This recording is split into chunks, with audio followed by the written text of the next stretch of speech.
Girls in need of safer time. Robin Epstein remembers the ad. There was a hospital nursery full of babies, and one baby girl tosses off her pink knit cap. It lands on the floor. This inspires other little baby girls to do the same. Pink hats come flying off of heads. Finally, the first little baby girl raises her little baby fist into the air as Helen Reddy sings I Am Woman.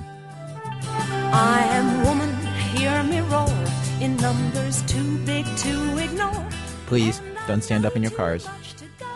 This is an ad for the Oxygen Network, all women's network, just about to go on the air, February 2nd, 2000, which Robin found completely thrilling. It was this really wonderful moment of, here we go. It sort of heralded our arrival and the birth of the network and the excitement behind it. And it felt like it was something really to cheer for. Robin had just gotten a job on a brand new show on this brand new network. There's a quiz show for teenage girls called Clued In. Robin was going to write all the questions in the quiz.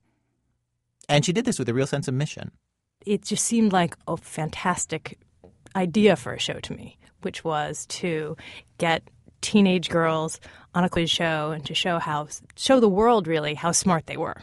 Show the world and show other teenage girls? Absolutely. And I wanted to show that these were the girls that you should be looking up to, that there were, in fact, role models that you weren't seeing. Right, and they walk among us. They're everyday girls. That's right. Yeah. Did you know about these studies at the time that I think the researcher was named Gilligan? Yeah, Carol Gilligan, absolutely. Yes, I think it was basically until the age of 11 or so. Mm-hmm. Girls in class, they are constantly raising their hands. It's important that they look smart. They want to impress their teachers. And so they're constantly all about giving the right answer and reading and researching and whatnot. And then there's something that happens to these girls at like age 12 or 13 where it inverts. And suddenly appearing smart is not important at all for the majority of them. And when you began this show, did you know about that research and did you believe it? I absolutely knew about the research. I didn't buy it. I thought, no way. I mean, sort of based on my own experiences in school. I was in a public school, but a lot of my friends were really smart girls. And we were all sort of, very pleased with, being high achievers and doing all this stuff. And I just thought, that research is a crock. Where was this woman going? What schools? How many girls did she actually interview? Welcome back. I'm Ian Tesser, and it's time to get clued in. And just describe what the early shows were like. What kinds of questions there were, how people would respond. Right. So in the early shows, we would ask a range of questions. And I thought that there was a baseline of things that clued in people should be aware of and should know. All right, here's the question. When stocks rise, it's a bull market. What animal symbolizes a market decline? Allison. Chicken? No. Good guess, but that was right. Janine. A bird? No, that's incorrect. You want to give it a shot, Jacqueline?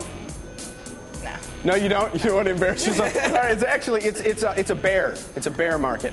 Okay, don't worry about it. You still got control. So is that pretty typical? So well. Yes. Let's see. We're going to fill There started to be a creeping sensation that the questions were way, way too hard. When she came out with chicken, that's where I thought, oh, okay, we have a problem. Here we go, 500-point follow-up, same category. What losing presidential candidate lost the use of his hand in World War II? 3 seconds, Emily. Teddy Roosevelt? No. Anybody else want to give it a shot? Come on, no. Bob Dole. Yeah, World War II. But the girls out there not able to get answers, not able to get these answers. Did you ever feel a little guilty? You know what I mean? Like you're doing them a disservice. You're making them look bad. Oh, absolutely. Every day.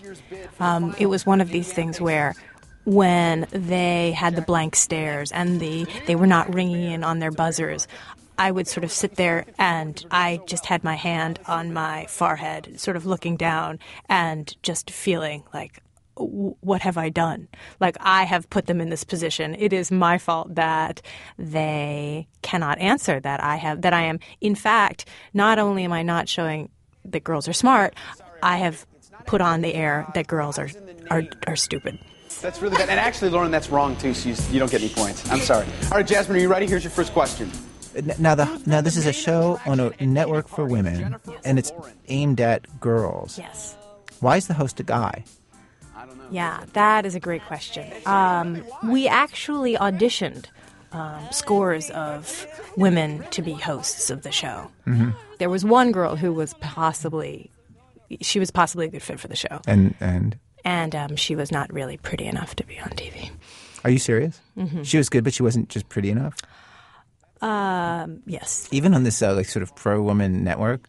Even on the We Love You for What's on the Inside network, yes. And what did you think when you saw that go down? Did you just be like, okay, well, whatever, it's television? We were TV people, and so and the assumption also was that if we wanted teen girls to be interested, maybe we give them a little eye candy. And the host that we chose sort of had a passing resemblance to Matt Damon. He was like a Matt Damon type. And here's the question.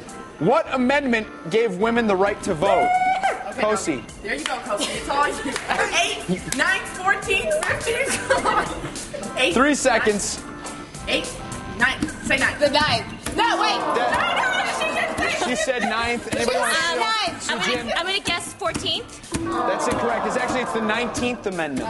None of us deserve the right to vote because we don't know that. That's true, exactly. So nobody gets the final None of us question. deserves the right to vote. Yes, exactly. So the girls can't answer most of the questions that you've designed for the show. What do you do? You dumb down questions.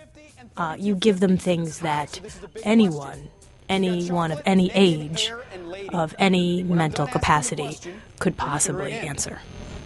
Jesus is known as the son of whom? Fame. God. God, that's right. So you're up to 4,000 points. Evie, you've got 3,250. Which one do you want to go with? All right, I'll take this spells disaster. This spells disaster. Here's the question. Without fumbling, who can spell her first name backwards? Katie. EITAK. There you go. She's on the Yeah. That wasn't one of my prouder moments as a question writer. Which one would you like to go with? I'll take sign me up, please. Sign me up. All right. This is actually a physical challenge. We want to see who can get an autograph on their arm from the cutest boy in the audience. All right, Rachel, here you go. Here's a pen. You've got 15 seconds. Go right now. 15 seconds. Come on, cheer for him. 15 seconds. No. So at this point, they're running through the audience with pens. And isn't this pretty much exactly the kind of boy-crazy culture that you were trying to not encourage? Yes. This was, it was pretty much exactly the opposite of what we were trying to show with the show.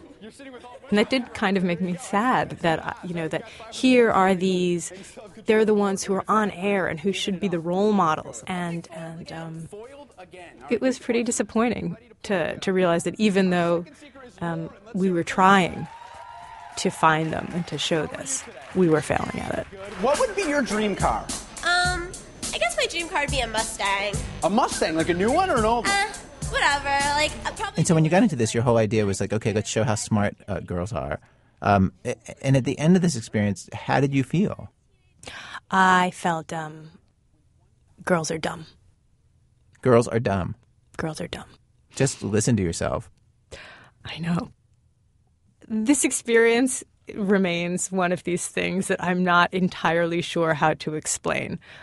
I do think women are smart, but the lesson of what I saw versus what I want to believe is very different.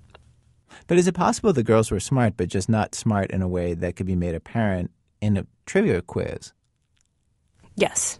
I just think that for a lot of it, the girls seemed much more interested in just sort of showing this really superficial side to themselves.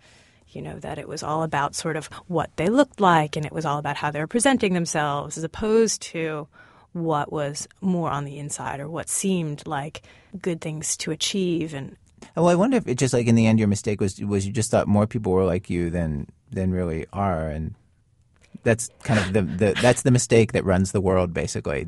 Yeah, I mean, I think that's probably the case. Probably not many other girls were spending their weekends playing Trivial Pursuit with their friends.